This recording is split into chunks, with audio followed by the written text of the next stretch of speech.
there's a lot. It's a very interesting timing with this movie coming out. One, with the conversation about unions. I want to kind of talk to you about unions a little bit because you know what's going on with UPS, the union, $30 billion minimum wage, for full-time, $49, et cetera, and then part-time is $21.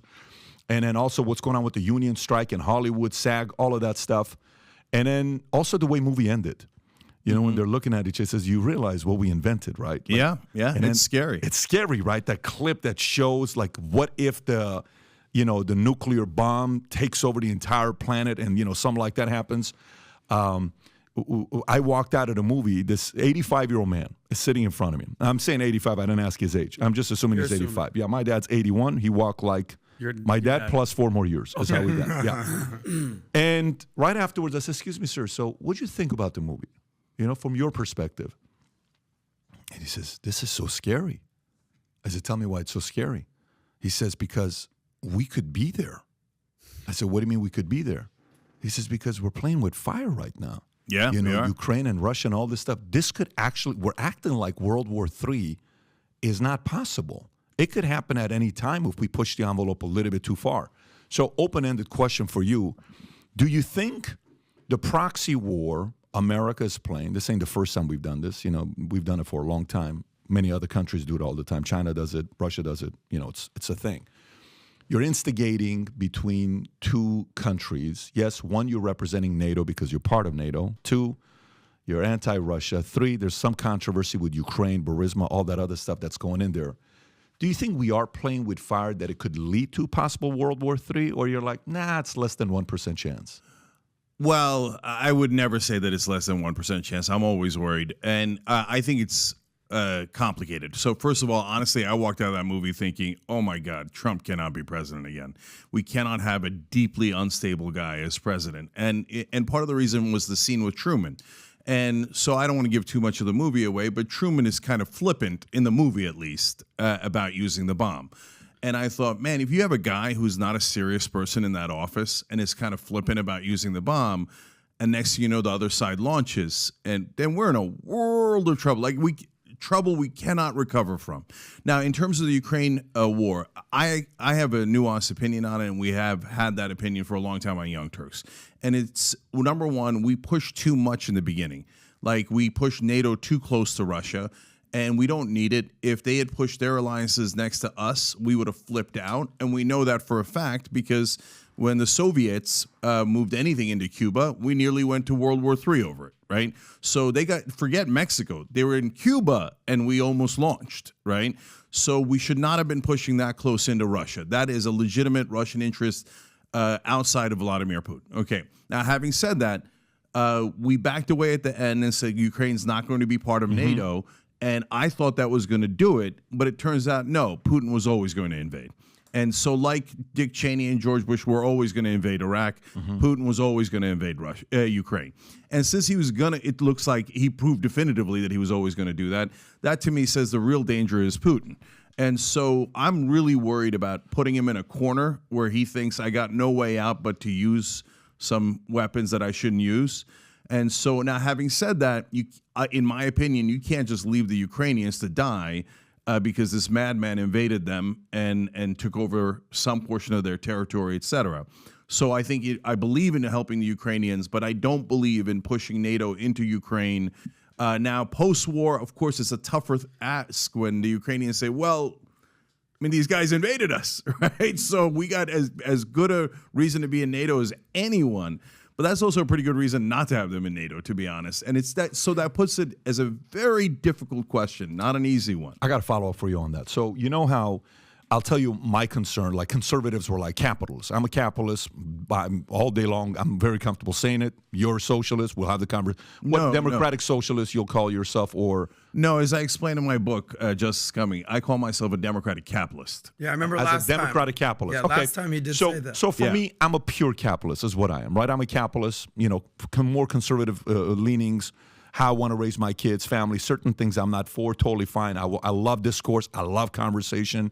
These are my favorite conversations, by the way, with guys that I can sit there and talk to because you can point out my leaks and my argument. I'll kind of point out my leaks and yours, and you can defend yours. I can defend mine. Yep. But When Biden was getting elected, what were conservatives so worried about? Oh, my God, he's going to raise taxes. Capital gains is going to go to this, and he's going to do this, and he's going to do it. It's end of the world if this guy gets elected. Nothing happened with taxes. Just to be fair, I just want to say that. 100%. 100%. So meaning that fear Republicans had that it was going to happen quickly within 2020, 2021, 2022 hasn't happened yet. Now, one could say, well, Biden didn't deliver on his promises. Fine. But all I'm saying is the boogeyman didn't happen to those who voted against him. Perfect. Now, let's flip it on the other side. The fear a lot of times Democrats will say is, oh, there's no way after watching Oppenheimer, after seeing what happened with Truman, after seeing this, and you're not the only person that's saying this. A lot of people feel the same way because at the movie, people were split. This is why Trump can't be. This is why I can't believe Biden. It's great. That's what you want to hear. You may say Trump was going to start a war. He's the guy that actually didn't. He's the guy that calmed a lot of things down. ISIS, North Korea, meeting with these guys. I don't like it. I don't like this. I don't like that. Nothing happened with Russia and Ukraine, and now he's going out there saying, if I get elected within 24 hours, he's famous for saying lines like that, within 24 hours, I would end this, and here's how I would do it. So the proof is in the pudding to say those who thought this guy's going to be a button away from nuclear war, they were wrong. It didn't happen. And those who said Biden's going to increase taxes to socialist levels, they were also wrong. So do you feel now, even though you're seeing this with, Ukraine, Russia, there is little less credibility in the fear of Trump starting a war since he did in the first 4 years he was in? So, first of all, that's a fair argument because you already had Trump as president, so it's totally a fair point. Yeah. Now, having said that, no, I don't feel that much more comfortable. Okay. And the reason is in 2016, I didn't know quite how crazy Donald Trump was. I thought he was not very intelligent, not very good businessman, not very competent, not a very good person, but I didn't know he was full-blown nuts. Now I know he's full-blown nuts. Now, having said that, Trump's a complicated character when it comes to war. Like, he claims that he's anti-war, but on the other hand, he greatly increased drone strikes, so that's not a very anti-militaristic angle. But you could say, like Tulsi Gabbard does, hey, I think the drones prevent more war. I don't agree with that, but I understand that. But he killed Soleimani, the top general for the Iranians. That could have easily triggered a war with Iran. We got super lucky that Iran did not counterattack. If they had counterattacked, now we're in the middle of a disastrous war in the Middle East. Iran is 4 times larger than Iraq. And he played with fire. He played with fire in moving the embassy in Israel. He played with fire over and over again. Now, at the same time, look, he didn't start any new wars, and credit where credit is due. And people, look, our show drives people crazy because we just keep telling things that are true, not based on whether it's Republican or Democrat, right? And so I give Joe Biden a ton of credit for withdrawing from Afghanistan. Mainstream media was like, oh, that was terrible the way he withdrew. It's always terrible when the process by which we withdraw. It's a little bit irresponsible on the way of the withdrawal. No, I totally disagree. I know I'm the only one in media that I want to thinks hear. that. Do you mind taking a second and just saying why you disagree? Yeah, because, so first of all, I give Trump credit for starting the withdrawal from Afghanistan, and I give Biden a lot of credit for finishing the withdrawal from Afghanistan. And what people do, and this is a giant phenomenon in media that everyone should be aware of, needles and haystacks. Like, whenever somebody wants to criticize someone else, they go and they look for the needle in a haystack. If the guy is relatively innocent, right? And then they go, look at the needle, look at the needle, and they tell you don't look at the haystack, right? Both sides, all sides. Now there's 28 different sides. Sure. They all do, no question, right?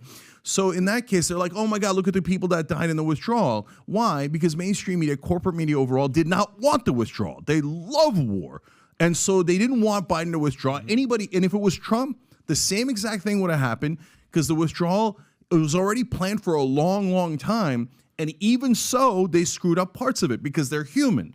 And that's the military. That's the United States military, the best military in the world, and they still screwed up parts of it, right? And if Trump had done it, people would have said, oh, I can't believe Trump is withdrawing in all the wrong ways. They're not criticizing Biden and Trump for withdrawing. They're criticizing them for the way that they withdrew, but I think they're full of crap. Mm-hmm. I think they actually didn't want the withdrawal in the first place. So I actually think Biden has done a pretty decent job on foreign policy. But, Cenk, I'm with you that it was time to get out of Afghanistan. 20 years, it was forever. But, I mean, a lot of people can argue left or right. The withdrawal in itself was a freaking disaster. Of course. We left hundreds of billions of weapons and tanks and I think it's $83 billion. whatever. Okay, 100 billion almost. Yeah. You know, it could have been done better is all I'm saying. And not even a needle in a haystack thing. No, okay. It was a mess. Look, listen.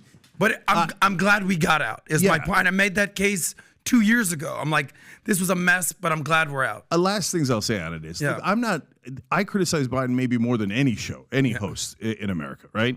So having said that, look, I get it. Could it have been done better? Of course it could have been done better, right? Yeah. But part of the problem is that the Pentagon wants to leave $83 billion of equipment behind because they love funneling as much of our money in pork barrel spending into the military-industrial complex as they can into defense contractors. What a point right there. You're saying, hey, we left that there. Oops, golly gee, It's there goes kind of like another the ex-girlfriend. Hey, I left my By the earring way, at your house. I got to come back. We need more. Yeah. Wow. Now that you say the way you do, I think we're all on the same page. We could have left better. We should have left. We're glad he followed through on Trump wanting to leave. That's a place of unity where we can be on the same page. When you leave, is it always ugly? Yes. Did we leave that weapon behind? We shouldn't have left it behind, but we know the military-industrial complex, makes more money if you kind of leave it behind because we got to make to sell it to you now. So everybody kind of goes home happy. 100%. Minus the populace who's sitting there saying, what was this all about, right? But totally fine. And by the way, Ukraine, same thing. We need to get them weapons, but there's a ton of scams. That's where I'm going to go next. Yeah. Okay.